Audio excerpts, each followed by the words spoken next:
الحمدللہ رب العالمین، الصلاۃ والسلام علی رسولہ الکریم، فاعوذ باللہ من الشیطان الرجیم، بسم اللہ الرحمن الرحیم۔ انٹرنیٹ کی وجہ سے 5 منٹ ہم لیٹ شروع کر رہے ہیں۔ آیت 235 تک ہم نے پڑھ لیا تھا سورہ البقرہ کی، آگے 236 پہ ہم چل رہے ہیں۔ لا جناح علیکم ان طلقتم النساء ما لم تمسوهن او تفرضوا لهن فریضۃ ومتعوهن علی الموسع قدرہ وعلی المقتر قدرہ متاعا بالمعروف حقا علی المحسنین۔ تمہارے اوپر کوئی گناہ نہیں ہے کہ اگر تم طلاق دو عورتوں کو جن کو تم نے چھوا تک نہ ہو یا ان کے لیے حق مہر مقرر نہ کیا ہو، تو اس صورت میں تمہارے اوپر کوئی گناہ نہیں ہے۔ البتہ تم ان کو کچھ نہ کچھ ضرور دو گے طلاق کے موقع پر، اور گنجائش والے پر اس کے لحاظ سے مقدار ہے، اور تنگ دست کے اوپر اس کے لحاظ سے مقدار ہے جو وہ دے گا، اور یہ جو کچھ ادا کرنا ہوگا یہ معروف طریقے سے ہوگا، اور تمام نیک لوگوں کے اوپر یہ حق ہے اللہ کی طرف سے جو عائد کیا جا رہا ہے۔ پیچھے جو بات چلی تھی، میں نے عرض کیا تھا کہ جو خلا میں واپس لوگ لے لیتے ہیں ساری چیزیں، وہ اللہ تعالیٰ کے حکم کے خلاف ہے، ناجائز ہے بالکل۔ اس پر مزید اللہ تعالیٰ ایک اور دلیل دے رہے ہیں جو اس بات کے حق میں جاتی ہے کہ شوہر کو شوہر والا رویہ اختیار کرنا ہے، اس کو بڑے دل اور حوصلے کا اظہار کرنا ہے۔ چنانچہ اب یہاں دیکھیے کہ اللہ تعالیٰ کہہ رہے ہیں کہ تمہارے اوپر اس صورت میں کوئی گناہ نہیں ہے کہ تم اپنی بیوی کو طلاق دے دو، حالانکہ تم نے اسے یعنی رخصتی نہیں ہوئی، نکاح ہوا تھا، کوئی تعلق کوئی واسطہ نہیں ہوا، لیکن اب طلاق دینے کا موقع آ گیا ہے، تو اس میں کوئی گناہ نہیں ہے۔ اور اس صورت میں بھی طلاق دینے میں کوئی گناہ نہیں ہے کہ کوئی حق مہر مقرر نہیں ہوا تھا، تو طلاق دینے میں کوئی گناہ نہیں ہے۔ البتہ اگر حق مہر طے نہیں ہوا تھا، ہاتھ لگائے بغیر بیویوں کو طلاق دے دی ہے، چھوئے بغیر، تو اس صورت میں اللہ تعالیٰ کہہ رہے ہیں کہ متعوہن، ان کو کچھ ضرور دے دلا کے رخصت کرو گے۔ طلاق دو گے تو ساتھ کچھ دو گے۔ یہ نکاح، خالی نکاح سے بھی یہ بات قائم ہو گئی ہے، ٹھیک ہے۔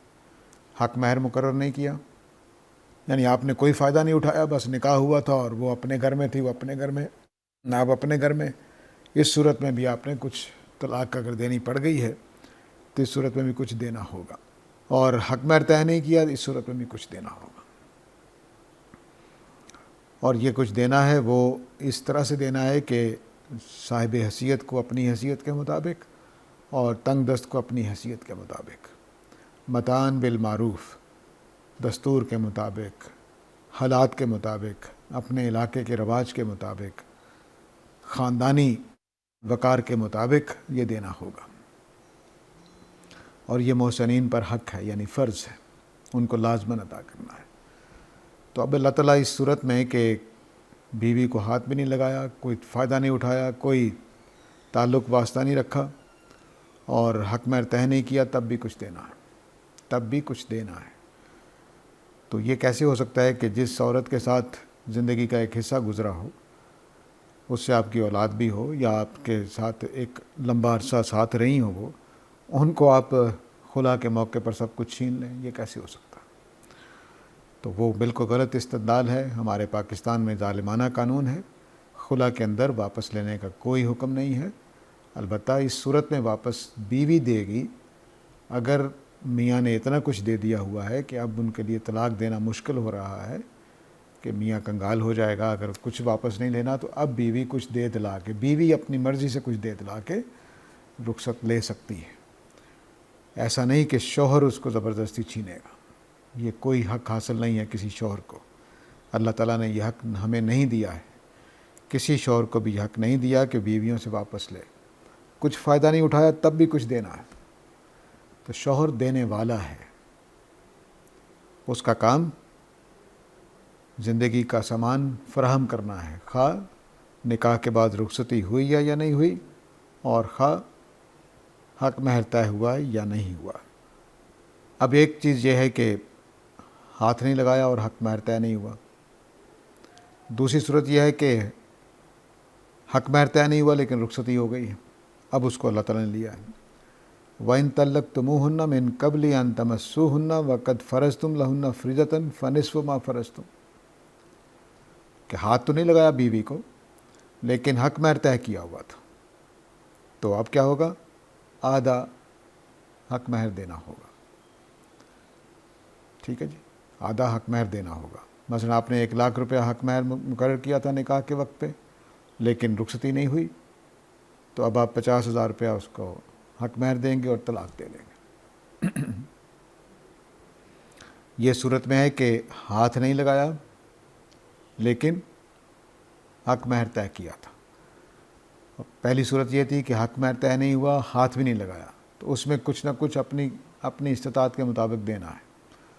اور دوسری صورت یہ ہے کہ ہاتھ نہیں لگایا بیوی کو لیکن حق مہر طے ہوا ہے، تو اس صورت میں آدھا حق مہر ادا کیا جائے گا۔ یہ بھی ظاہر ہے کہ اسی بات کی تائید کرتا ہے کہ شوہر کو کوئی حق حاصل نہیں ہے کہ وہ اپنی بیوی کو دیا ہوا پیسہ واپس لے۔ ابھی تو کچھ ہوا بھی نہیں، تب بھی اللہ تعالیٰ کہہ رہے ہیں کہ دینا ہے۔ نہ کوئی فائدہ اٹھایا، نہ بیوی سے کوئی تعلق رکھا، کچھ بھی نہیں، بس نکاح ہوا تھا۔ تو آگے فرمایا کہ نصف فما فرضتم الا ان یعفون او یعفو الذی بیدہ عقدۃ النکاح، سوائے اس کے کہ بیویاں معاف کر دیں یا وہ معاف کر دے جس کے ہاتھ میں نکاح کی کنجی ہے، نکاح کی گرہ ہے۔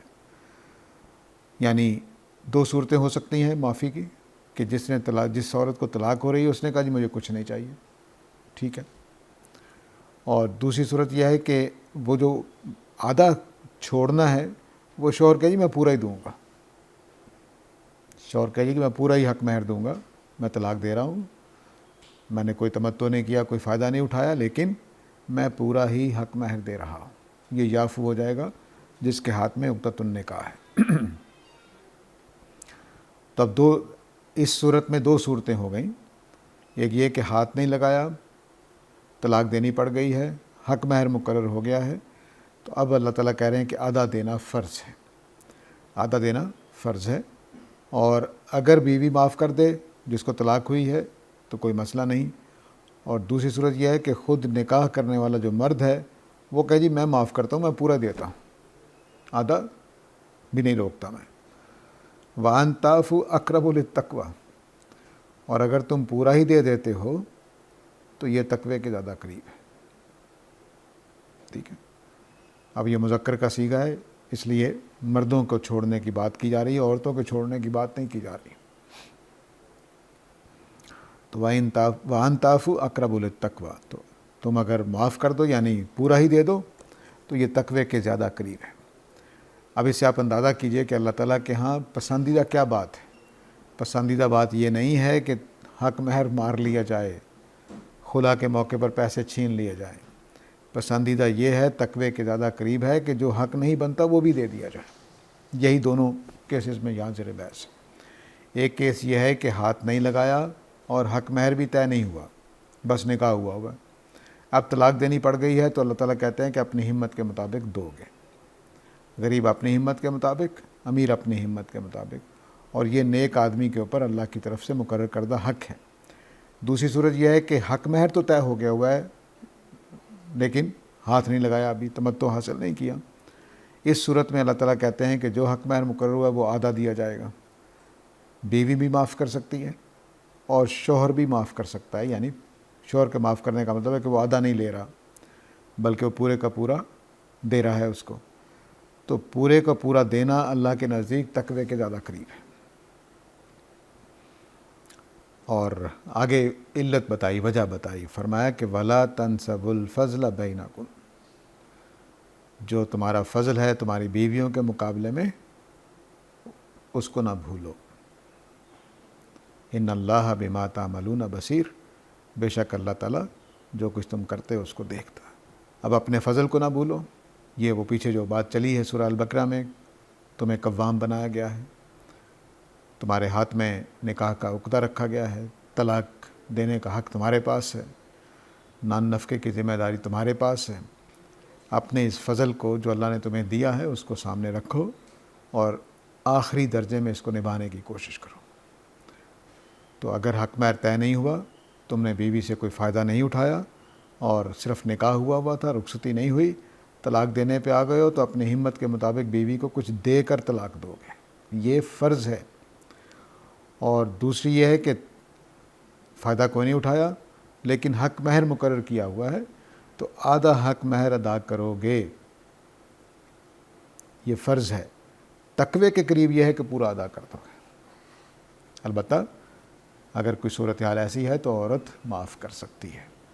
اس سے آپ اندازہ کر سکتے ہیں کہ شوہر کے اوپر جو ذمہ داری ہے وہ کس قدر ہے، اور اس کو طلاق دینا اتنا آسان نہیں ہے کہ بس سب کچھ بیوی سے چھین لیا، دھکے دے کے گھر سے نکال دیا۔ بیوی بیوی ہے۔ ایک دوسری جگہ اللہ تعالیٰ نے فرمایا کہ تم ایک دوسرے کے ساتھ کھل چکے ہو، اس لیے ایک دوسرے کی قدر جانو، ایک دوسرے کا احترام کرو، ایک دوسرے کے جو حقوق ہیں ان کو پوری طرح سے ادا کرو۔ اب ظاہر ہے کہ یہ ایک مشکل کام ہے کہ آپ نے ایک نکاح پڑھا اور بس طلاق دینی پڑ گئی کسی وجہ سے، تو اب یہ پیسہ کیوں خرچ کیا جائے؟ اس کے لیے ضرورت ہے کہ انسانوں کے اندر خدا خوفی ہو، تبھی ایسا ہو سکے گا۔ اور اگر آپ کے اندر خدا خوفی نہیں ہے تو آپ کوئی بھی فریضہ ادا نہیں کر سکتے، نماز بھی نہیں پڑھ سکتے، روزہ بھی نہیں رکھ سکتے، زکوٰۃ بھی نہیں دے سکتے۔ تو خدا خوفی کے لیے خدا خوفی ہوگی، تقویٰ ہوگا، تو پھر جو ہے وہ آدمی اپنے یہ اس طرح کے فرائض ادا کر سکتا۔ اگر خدا خوفی نہیں ہے تو یہ فرائض ادا ہونے ذرا مشکل ہو جاتے ہیں۔ اس لیے پھر اللہ تعالیٰ قدم قدم پہ ہمیں اس کا طریقہ بھی بتاتے ہیں کہ اپنے اندر تقویٰ پیدا کرنے کا طریقہ کیا ہے، اپنے اندر یہ حوصلہ پیدا کرنے کا طریقہ کیا ہے کہ میں اس صورت میں بھی حق مہر ادا کروں جب کوئی فائدہ نہیں اٹھایا، جب کچھ میں نے اس سے لیا نہیں ہے لیکن حق مہر دینا پڑ گیا ہے۔ اس کے لیے فرمایا کہ حافظوا علی الصلاوات والصلاۃ الوسطی وقوموا للہ قانتین، اپنی نمازوں کی حفاظت کرو اور نماز وسطیٰ کی بھی حفاظت کرو اور اللہ کے لیے فرما بردارانہ کھڑے ہو جاؤ۔ ترجمہ میں نے عام ترجمے کے مطابق کیا ہے، لیکن حافظوا علی الصلاوات کے دو معنی ہیں جو سامنے رہنے چاہیے۔ ایک معنی یہ ہے کہ وہ چیز اس قدر اپنا لو کہ وہ تمہاری شخصیت کا رنگ بن جائے، تو نمازی بن جاؤ۔ ایک مفہوم اس کا یہ ہے، پکے نمازی بن جاؤ۔ اور دوسرا اس کا مطلب ہوتا ہے کہ مواظبت کرنا، یعنی کبھی بھی نہ چھوڑنا، نماز کو کبھی نہ چھوڑنا۔ صحیح ترجمہ یہ ہوگا، ٹھیٹھ اگر ترجمہ کیا جائے کہ حافظوا علی الصلاوات، تو نماز ضائع نہ کرنا، نماز نہ چھوڑنا، پختگی سے نماز کو اپنا لو یا نمازی بن جاؤ، یہ مطلب ہوگا۔ نماز کی حفاظت کرو، ہم لفظی ترجمہ جو کہ قرآن مجید کے کوشش ہوتی ہے ہماری کہ ہم لفظوں کے مطابق ترجمہ کریں، تو اس میں بعض اوقات مفہوم پورا ادا نہیں ہوتا۔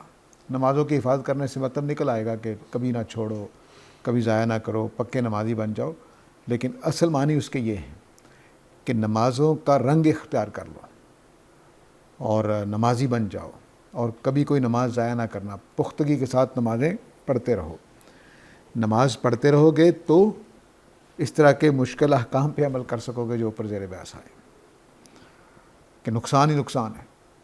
نکاح پڑھ لیا تھا، حق مہر طے نہیں ہوا تھا یا طے ہو گیا تھا، اب طلاق دینی پڑ گئی ہے رخصتی کے بغیر، کوئی فائدہ نہیں اٹھایا نکاح کا لیکن ادائیگی کرنی پڑ گئی۔ تو اس طرح کے موقعوں پر اگر کوئی چیز کام آ سکتی ہے تو وہ خدا کی یاد دہانی، خدا کو جواب دینا، خدا کے حضور حاضر ہونا، خدا کا تقویٰ، اور خدا کے ساتھ یہ تعلق نماز سے زیادہ بہتر کوئی چیز قائم نہیں کرتی۔ اس لیے یہاں پر ان حکموں کے بیچ میں نماز کا حکم دے دیا گیا۔ اب چونکہ نماز کو کبھی نہ چھوڑنے کا حکم دیا ہے تو پوری بات بھی کر دی تاکہ بات مکمل ہو جائے۔ وہ آگے چل کر میں واضح کرتا ہوں کہ بات کس طرح سے مکمل کی ہے۔ آگے فرمایا والصلاۃ الوسطیٰ، اور درمیانی نماز بھی۔ درمیانی نماز کے اوپر بہت سارے ہمارے اختلافات ہیں، کچھ لوگوں نے عصر نماز مراد لی ہے، کچھ لوگوں نے ظہر مراد لی ہے، کچھ نے فجر مراد لی ہے. گویا تقریباً ساری ہی نمازیں اس میں آ جاتی ہیں، لیکن زیادہ مشہور عصر کی نماز ہوئی ہے، اور بعض علاقوں میں جیسے مراکش وغیرہ میں ظہر کی نماز کی روایت زیادہ مشہور ہے. تو صلاۃ وسطیٰ ہوتی کیا ہے؟ سادہ لفظی ترجمہ تو ہے کہ درمیان کی نماز. تو درمیان کی نماز کے دو مطلب ہو سکتے ہیں، تین مطلب ہو سکتے ہیں. مثلا نمازوں کے بیچ کے درمیان کی نماز تو وہ طے کی گئی، تو 2 رات کی 2 دن کی، 2 رات کی کر دیجئے 2 دن کی کر دیجئے تو عصر بنتی ہے. ٹھیک ہے. اور یعنی فجر اور ظہر دن کی نمازیں ہو گئیں، اور مغرب اور عشاء رات کی نمازیں ہوں گی، ان کے درمیان میں آ جاتی ہیں. کچھ لوگوں نے ظہر کو درمیان میں لے آئے کہ مغرب فجر اور عشاء اکٹھی کر دی، اور مغرب اور عصر اکٹھی کر دی. ٹھیک ہے، کیونکہ وہ سورج کے ڈوبنے کے پاس، وہ سورج کے طلوع کے پاس، اور ایک رات کی. تو بہرحال اس طرح سے صلاۃ وسطیٰ کہیں سے فجر سے شروع کر لیں تو تب ایک درمیانی نماز بن جائے گی، آپ مغرب سے شروع کر لیں تب ایک نماز بن جائے گی. تو اس وجہ سے زیادہ اس میں اختلاف ہو گیا کہ کس نماز کو کہا جاتا ہے. البتہ جو وسطیٰ ہے، اس کا جو وسطہ کا فعل ہے وہ ایک معنی ادا کرتا ہے. وہ معنی یہ ہوتے ہیں کہ آپ کسی چیز میں داخل ہو جائیں، کسی چیز میں داخل ہو جائیں. مثال کے طور پر ہم یہاں بیٹھے ہوئے تو ایک آدمی بیچ میں آ کر بیٹھ جائے تو اس کا مطلب ہے کہ وسط الناس، وہ لوگوں کے بیچ میں آ کر بیٹھ گیا، جیسے ہم کہیں گھس گیا بیچ میں. تو یہ بھی وسط ہے. اب نماز ہم کوئی کام کر رہے تھے کہ درمیان میں نماز آ کے گھس گئی. مثلا ابھی ہم یہاں درس کر رہے ہیں تو بیچ میں مغرب نے آ جانا ہے. پاکستان لاہور میں ٹائم جو ہے مغرب کا ہو جائے گا ہمارے.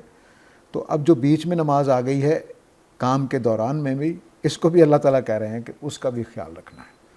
تو 2 معنی ممکن ہیں. ایک یہ کہ نمازوں کے بیچ میں ہم یہ مانیں کہ کون سی درمیان کی نماز ہے، اور دوسرا یہ ہے کہ کسی چیز میں آ کے گھس گئی ہے نماز. ہم سفر کر رہے تھے، بیچ میں نماز آ گئی. ہم کوئی کام کر رہے تھے، بیچ میں نماز آ گئی. ہم کوئی مشن پہ جا رہے تھے، بیچ میں نماز آ گئی. ہم جنگ پہ جا رہے تھے، جنگ کر رہے تھے، بیچ میں نماز آ گئی. تو یہ بھی صلاۃ وسطیٰ کے معنی ہو سکتے ہیں. میرے خیال میں یہ دوسرے معنی میں لینا زیادہ بہتر ہے. وہ آگے اللہ تعالیٰ نے واضح کر دیا، قرینہ اس کا کلام میں موجود ہے. تو فرمایا کہ اپنی 5 وقت کی نمازوں کی حفاظت کرو گے، اور اس نماز کی جو درمیان میں آ جاتی ہے، درمیان کی نماز کی بھی حفاظت کرو گے. وَقُومُوا لِلَّهِ قَانِتِينَ، اور ان نمازوں میں اللہ تعالیٰ کے فرما بردار بن کر کھڑے ہو جاؤ گے. یہ فرما برداری وہ فرما برداری پیدا کرے گی جو اوپر کے اور بعد میں آنے والے احکام کو پورا کرنے میں مدد دے گی. تو قوموا للہ قانتین، اللہ کے حضور فرما بردارانہ کھڑے ہو جاؤ. یہ نماز کے اندر جو تقویٰ چاہیے، جو خدا کی طرف رجحان چاہیے، اس کی طرف اشارہ ہے. ہماری نمازیں قانتین والی نمازیں نہیں ہوتی، بلکہ بس ہم گئے، ایک عادت پڑی ہوتی ہے، نماز پڑھی آ گئے. تو خدا کے حضور فرما بردارانہ کھڑے ہونا ہے.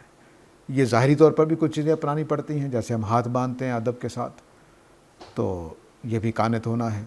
اور ایک یہ ہے کہ ہمارے صرف جسم پر ہی قانت کا اظہار نہ ہو، بلکہ ہمارا دل بھی فرما بردارانہ کھڑا ہو، پورے اطمینان کے ساتھ کہ میں خدا کی فرما برداری میں ادب کے ساتھ کھڑا ہوں. قوموا للہ قانتین سے ایک اور بات سمجھ میں آتی ہے کہ نماز کے جو ظاہری حرکات ہیں وہ بھی عبادت کا حصہ ہے. یہاں قوموا للہ قانتین، اللہ کے حضور فرما بردارانہ کھڑے ہو جاؤ. تو قیام، رکوع، سجدہ، دوزانوں بیٹھنا تشہد میں جو ہوتا ہے، یہ ساری کی ساری چیزیں عبادت کا حصہ ہیں. یعنی ہم جب ہاتھ اٹھاتے ہیں یہ بھی عبادت کا حصہ ہے. ہم جب ہاتھ باندھ لیتے ہیں، کھڑے ہو جاتے ہیں ادب کے ساتھ، تو یہ بھی عبادت کا حصہ ہے. تو آدھی نماز حرکات پر ہے، آدھی نماز کلمات پر ہے. اللہ اکبر، سمع اللہ لمن حمدہ، سورہ فاتحہ پڑھنا، قرآن مجید کا کوئی حصہ پڑھنا، یہ بھی عبادت ہے. اور یہ حرکات کرنا بھی عبادت ہے. جس نے حرکات نہیں کی اس کی بھی نماز نہیں ہوگی، اور جس نے کلمات ادا نہیں کیے جو مقرر کردہ ہیں اس کی نماز بھی نہیں ہوگی. تو اس لیے عبادت، نماز کی عبادت 2 چیزیں مل کر ہوتی ہے، ایک حرکات اور ایک اذکار جو اس میں کیے جاتے ہیں. تو اس لیے جو آدمی باتوں کو نہیں سمجھتا، قرآن کی جو پڑھا جا رہا ہوتا ہے جو کچھ بھی، وہ کم از کم اتنی عبادت کر رہا ہوتا ہے کہ وہ حرکات و سکنات سے خدا کے حضور اپنی جو بندگی ہے اس کا اظہار کر رہا ہوتا ہے۔ تو قوموا للہ قانتین میں فرما بردارانہ اللہ کے حضور کھڑے ہو جاؤ، اگرچہ یہاں قوموا نماز کے لیے آیا ہے، قوموا للہ قانتین یعنی اللہ کی فرما برداری میں نماز پڑھو۔ یہ ہر زبان میں ہوتا ہے کہ ہم جز بول کر کل مراد لیتے ہیں، جیسے ہم نماز میں یہ کہتے ہیں قد قامت الصلاۃ، نماز کھڑی ہو گئی، تو اقامت جب پڑھتے ہیں تو اس کا مطلب ہے کہ پوری نماز پڑھنے کے لیے تیار ہو گئے ہم، نماز کھڑی ہو گئی۔ اسی طرح سے قوموا للہ قانتین، اللہ کے لیے کھڑے ہو جاؤ کا مطلب ہے نماز پڑھو۔ اب جس وجہ سے میں اس کو صلاۃ وسطیٰ کو کاموں کے بیچ میں آنے والی یا جنگ کے بیچ میں آنے والی نماز مراد دے رہا ہوں، وہ آگے آ رہا ہے۔ فَإِنْ خِفْتُمْ فَرِجَالًا أَوْ رُكْبَانًا، اور اگر تمہیں خوف ہو تو پھر پیدل بھی پڑھ لو اور سواری پر بھی پڑھ لو۔ یہ اس بات کا قرینہ ہے کہ سادہ عام حالات میں نماز زیر بحث نہیں ہے، بلکہ خفتم خوف کے موقع پر، یعنی جہاد پہ جا رہے تھے، کوئی جنگ ہو رہی تھی، کوئی سفر تھا، کچھ اس طرح کی چیز تھی، تو اس کے موقع پر آپ کو صلاۃ وسطیٰ اگر ہو جائے تو اس کو لازماً پڑھنا ہے، خواہ پیدل پڑھنی پڑ جائے، خواہ سواری پر پڑھنی پڑ جائے۔ تو صلاۃ وسطیٰ کی حفاظت کیسے ہوگی؟ جنگ میں جا رہے ہیں، حملے ہو رہے ہیں، آپ پیدل پڑھنے چلتے ہوئے، یعنی چلتے ہوئے پیدل نماز پڑھتے ہوئے پڑھتے چلے جائیں کہ آپ نے پہنچنا ہے وہاں پہ جہاں حملہ ہوا ہے تو آپ پہنچیں گے، یا آپ کے اوپر حملہ ہونے والا ہے اور آپ دفاع کے طور پر بھاگ رہے ہیں، کہیں نکلنا ہے آپ کو، تو اس صورت میں اگر آپ وہاں رک جائیں گے نماز پڑھنے کے لیے تو یا مارے جائیں گے، اور اگر نماز نہیں پڑھتے تو نماز ضائع چلی جائے گی۔ تو اس لیے فرمایا کہ صلاۃ وسطیٰ کو تم اس طرح سے پورا کرو کہ اگر اس طرح کی صورتحال میں آ جائے کہ خوف کی حالت میں، تو پھر پیدل بھی پڑھ سکتے ہو، اور رکبانہ اور سواری پر بھی پڑھ سکتے ہو، اونٹ پر ہو، گھوڑے پر ہو، نماز پڑھتے چلے جاؤ۔ اب ظاہر ہے کہ رجال اور رکبان دونوں صورتوں میں رکوع اور قیام یا سجدے وغیرہ ہونے آسان نہیں ہوں گے، ممکن نہیں ہوں گے۔ رکبان میں شاید سجدہ تو ہو جائے لیکن رکوع پوری طرح نہیں ہوگا، یا قیام نہیں ہوگا کیونکہ آدمی بیٹھا ہوا ہے۔ تو اس طرح سے نماز جو ہے وہ پڑھنے کی اللہ تعالیٰ نے حکم دیا کہ صلاۃ وسطیٰ کو پیدل بھی اور سواری پر بھی ادا کیا جائے گا، اس کو ضائع نہیں کیا جائے گا۔ ہر صورت میں تم نماز پڑھو گے، خواہ پیدل پڑھنی پڑے، خواہ سواری پر بیٹھ کر پڑھنی پڑے۔ تو یہ اب خوف کی حالت میں، ظاہر ہے کہ جنگ کے زمانے میں، سفر کی حالت میں، سفر یہاں پر پیش نظر نہیں ہے، جنگ کی حالت ہے، تو جنگ کی حالت میں، خوف کی حالت میں یہ بھی کیا جائے گا۔ تو اس سے ہم یہ اندازہ لگا سکتے ہیں کہ جو صلاۃ وسطیٰ ہے وہ دراصل وہ ہے جس میں ہم رک نہیں سکتے، جس میں ہم کام چھوڑنا پڑے گا۔ تو بعض صورتوں میں اگر خوف کی حالت ہو تو پھر کیا کرنا ہے، اور جہاں خوف نہیں ہے لیکن کام کے بیچ میں آگے تو کام چھوڑا جا سکتا ہے، لیکن خوف کی حالت میں وہیں پر رکنا ممکن نہیں ہوتا بعض اوقات، یا دفاع کرنا ہے، جلدی پہنچنا ہے، دشمن نے حملہ کر دیا ہوا ہے، اور میں اگر نماز گھر میں پڑھتا رہوں گا تو دفاع کمزور ہو جائے گا، نقصان زیادہ ہو جائے گا۔ تو اس لیے اللہ تعالیٰ نے کہا کہ تم پیدل اگر جا رہے ہو تو پیدل نماز پڑھتے چلے جاؤ، اور سواری پر بیٹھے ہو تو سواری پر نماز پڑھتے چلے جاؤ۔ ظاہر ہے کہ اس صورتحال میں پھر قبلے کی پابندی اور اس طرح کی چیزیں اور رخصت میں چلی جائیں گی، کیونکہ اگر مثال کے طور پر لاہور میں مغرب کی طرف قبلہ ہے اور جنگ ہو گئی ہے مشرق کی طرف، اور ہم نے وہاں پر بارڈر پہ پہنچنا ہے، تو پھر تو ظاہر ہے کہ مغرب کی طرف منہ نہیں ہو سکتا، تو اس طرح سے ہم نماز پڑھیں گے۔ اب اس میں یہ خیال ہوتا ہے بعض لوگوں کو کہ نماز کا احترام کیسے ہوگا، تو یہ خوف کی حالت کی نماز ہے، عام حالات میں اس کا مطلب یہ نہیں ہے۔ یہاں پر سفر کا ذکر نہیں ہے، خوف کا ذکر ہے۔ سفر کا ذکر ہوتا تو ہم اس کو عام نمازوں میں بھی یہ بات کہہ سکتے تھے۔ اصل حکم وہی ہے، قوموا للہ قانتین، عام حالات میں وہی ہے، لیکن خوف کی حالت میں صلاۃ وسطیٰ آ جائے، عام حالات میں صلاۃ وسطیٰ آ جائے تو کام چھوڑ کر صلاۃ وسطیٰ پڑھی جائے گی، اور خوف کے موقعوں پر صلاۃ وسطیٰ آ جائے تو پیدل بھی پڑھی جا سکتی ہے، سواری پر بھی پڑھی جا سکتی ہے، لیکن یہ صرف خوف کی حالت میں ہے۔ فَإِذَا آمَنْتُمْ فَاذْكُرُوا اللَّهَ كَمَا عَلَّمَكُم مَّا لَمْ تَكُونُوا تَعْلَمُونَ۔ اور جب امن میں آ جاؤ تو پھر اللہ تعالیٰ کو ویسے ہی یاد کرو جیسا تمہیں سکھایا گیا ہے، جیسا اللہ نے تمہیں سکھایا ہے جو تم پہلے نہیں جانتے تھے۔ تو اس کا مطلب یہ ہے کہ یہ جو رجال اور رکبان والی حالت ہے یہ صرف خوف کی حالت میں ہے۔ خوف ظاہر ہے کہ جان کا ہوتا ہے اور جنگ کا ہوتا ہے، اس طرح کی چیزوں میں ایمرجنسی کے لفظ بول لیجئے کہ ایمرجنسی کے حالات میں ہسپتال میں کوئی پہنچنا ہے مریض کو، اگر آپ نماز پڑھنے لگ جائے تو مریض کی جان جانے کا ڈر ہے، اور اگر آپ مریض کو وہاں لے کر جائیں اور رکیں نہیں تو نماز جانے کا ڈر ہے۔ تو اس طرح کی صورتحال میں آپ پیدل جا رہے ہیں پیدل، اور سواری پر بیٹھے ہیں تو سواری میں نماز پڑھ سکتے ہیں، لیکن یہ ہے معاملہ خوف کا۔ تو یہ اب جو نماز کی اہمیت ہے وہ بھی اس سے واضح ہو رہی ہے کہ کسی صورت میں بھی نماز نہیں چھوڑی جائے گی، آپ نے نماز پڑھنی ہے، عام حالات میں اس کو قائم رکھنا ہے، اور جو آپاداپی میں، جنگ میں، سفر میں، کاموں کے بیچ میں نماز آ جائے، اسپیشل اٹھنا پڑے تو اٹھنا ہوگا، تجارت چھوڑنی پڑے گی، دکان بند کرنی پڑے گی، یہ عام حالات میں یہی حکم ہے۔ لیکن ایمرجنسی کے اوقات میں اللہ تعالیٰ نے ہمیں اجازت دی ہے کہ ہم پیدل اور سواری میں بھی پڑھ سکتے ہیں، لیکن چھوڑیں گے نہیں، چھوڑنے کی اجازت نہیں دی گئی۔ اسی سے بعض لوگوں نے قیاس کر لیا ہمارے زمانے میں کہ اگر کوئی آدمی بیمار ہے، پڑھ نہیں سکتا، تو وہ کرسی پر بیٹھ کر پڑھ لے تو ٹھیک ہے، اللہ تعالیٰ ان کی نماز کو قبول کرے گا۔ اس طرح کے فتوے دینا بڑا مشکل ہوتا ہے کہ کرسی پر نماز ہوگی کہ نہیں ہوگی، اللہ تعالیٰ بہتر جانتا ہے اپنے بندوں کے حالات کو۔ اگر کسی کے حالات ایسے ہیں کہ وہ کھڑا نہیں ہو سکتا تو نماز پڑھنا اس کے لیے زیادہ بہتر ہے، تو وہ بیٹھ کے پڑھ سکتا۔ بیٹھ کے پڑھنا، لیٹ کر پڑھنا، اس کی پرانے زمانے سے اجازت چلی آ رہی ہے، لوگ پڑھتے ہیں۔ تو کرسی پر بیٹھنا زمین پر بیٹھنے کے مقابلے میں قیام کے زیادہ قریب ہے، تو بیٹھا جا سکتا ہے۔ بعض لوگ گھٹنے اپنے فولڈ ہی نہیں کر سکتے، اس صورت میں کرسی بہت مفید ہو جاتی ہے، تو اس لیے، لیکن بہرحال وہ اس آیت سے نہیں نکالا جائے گا، لیکن اتنی بات سے نکل آئے گا کہ اللہ تعالیٰ نے اجازت دی ہے سواری پر بیٹھ کر نماز پڑھنے کی، تو ہم بھی کرسی پر بیٹھ کر نماز پڑھ سکتے ہیں اگر حالات اس کا تقاضا کرتے ہوں۔ تو امن کی حالت میں وہی نماز پڑھی جائے گی جو ہم عام حالات میں پڑھتے ہیں، پورے وقار کے ساتھ، پورے قبلے کا تعین کے ساتھ، وقت نکال کر الگ ہو کر ہم پڑھیں گے۔ آگے فرمایا کہ فَإِذَا آمَنْتُمْ فَاذْكُرُوا اللَّهَ كَمَا عَلَّمَكُمْ، کہ امن کی حالت میں ویسے ہی نماز پڑھی جائے گی جیسے سکھایا گیا ہے۔ مَا لَمْ تَكُونُوا تَعْلَمُونَ، جو تم نہیں جانتے تھے۔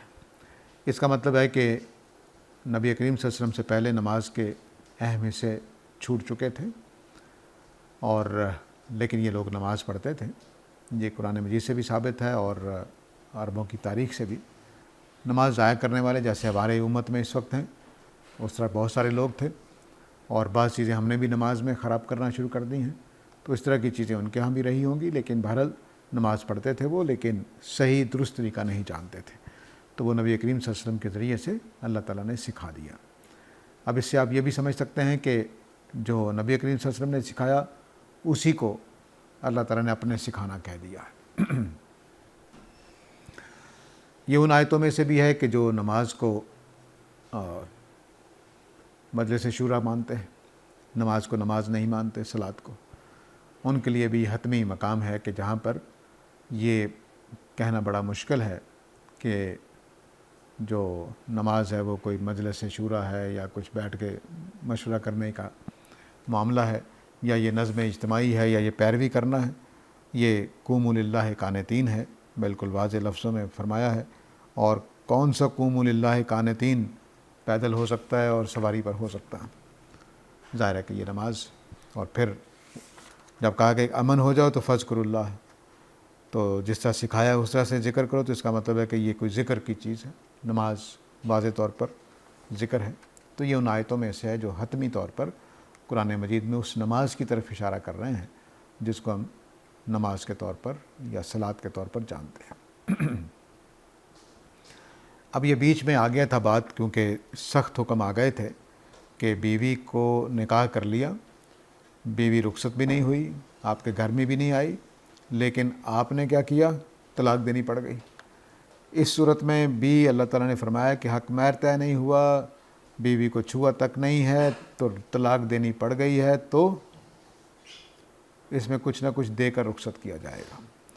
دوسری صورت یہ ہے کہ طلاق دینے کا موقع آ گیا، چھوا بھی نہیں تھا لیکن حق مہر طے ہو گیا تھا، پہلے میں حق مہر طے نہیں ہوا تھا، اس میں حق مہر طے ہو گیا تو فرمایا کہ آدھا دینا پڑے گا، یہ فرض ہے۔ البتہ اگر تم پورا دو تو یہ تقوی کے زیادہ قریب ہے، اور جو شوہر کو اللہ تعالیٰ نے بیوی کے مقابلے میں ایک درجہ بلند عطا کیا ہے اس کا خیال رکھنا چاہیے، اس لیے بیوی کو دے دلا کے رخصت کرنا چاہیے۔ اس سے میں نے اپنی اس بات کو دہرایا ہے جو میں پیچھے خلا کے موضوع پر بیان کر چکا ہوں، کہ جو لوگ خلا میں بیوی سے پیسے واپس لیتے ہیں، حق مہر لیتے ہیں، وہ گناہ کبیرہ کرتے ہیں۔ اللہ تعالیٰ نے اس صورت میں بھی کہ کوئی فائدہ نہیں اٹھایا، اس صورت میں بھی طلاق دینے پر کچھ دینے کا حکم دیا ہے، تو خلا میں کیسے اللہ تعالیٰ نے حکم دے دیا کہ واپس لے لو؟ جو میں نے بتایا کہ یہاں پر ایک ہی کیس ہے جس میں اللہ تعالیٰ نے بیوی کو اجازت دی ہے کہ وہ کچھ واپس کر کے طلاق لے لے، شوہر کو حق حاصل نہیں ہے کہ وہ 1 روپیہ بھی لے سکے، بیوی دے سکتی ہے۔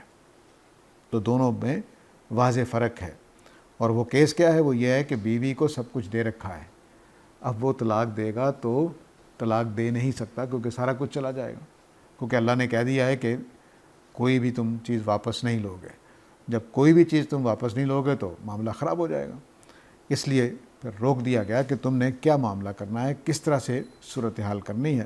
تو کوئی چیز 1 روپیہ بھی واپس نہیں لیا جائے گا، اور اس کیس میں کہ جب فائدہ کو نہیں اٹھایا بیوی سے، تب بھی اللہ تعالیٰ نے کہا ہے کہ دینا ہے۔ حق مہر طے ہوا ہے تو آدھا، حق مہر طے نہیں ہوا تو اپنی حیثیت کے مطابق کچھ نہ کچھ دینا ہوگا۔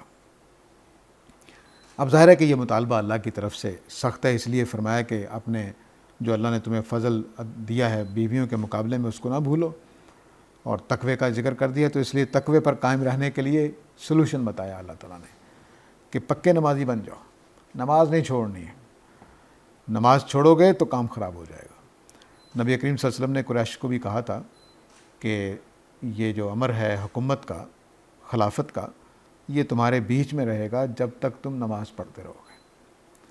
تو نماز کے بارے میں یہ بات الگ سے سمجھ لینی چاہیے کہ یہ نہ صرف میرے اور آپ کے اندر تقوی پیدا کرتی ہے، بلکہ یہ دینی احکام کو بچانے کے لیے ایک قلعے کا کام کرتی ہے، یہ بچاتی ہے نیکیوں کو، تو اس لیے نماز کو اپنا وتیرہ بنا لینا چاہیے۔ آگے دوبارہ پھر وہی مضمون نماز کے بعد شروع ہو گیا، وہ میرا خیال ٹائم بھی ہو گیا ہمارا، تو ہم اگلی دفعہ دیکھیں گے۔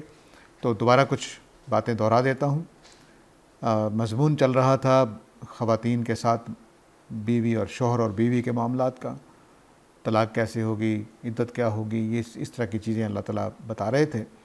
اس میں ایک کیس یہ زیر بحث آ گیا کہ یہ بھی تو صورت ہو سکتی ہے کہ آدمی نکاح کرے اور کوئی جھگڑا پیدا ہو جائے اور طلاق دینی پڑ جائے، اور نہ حق مہر طے ہوا ہے، صرف نکاح ہوا ہے، رخصتی نہیں ہوئی، اور حق مہر بھی طے نہیں ہوا، تو فرمایا کہ اس صورت میں طلاق دینے میں کوئی گناہ نہیں ہے، طلاق ہو سکتی ہے، لیکن طلاق دیتے وقت تمہیں کچھ نہ کچھ دینا ہے اپنی بیوی کو، اپنی قدرت کے مطابق، اپنی ہمت کے مطابق، اپنی حیثیت کے مطابق، امیر کو اپنی حیثیت کے مطابق اور تنگ دست کو اپنی حیثیت کے مطابق۔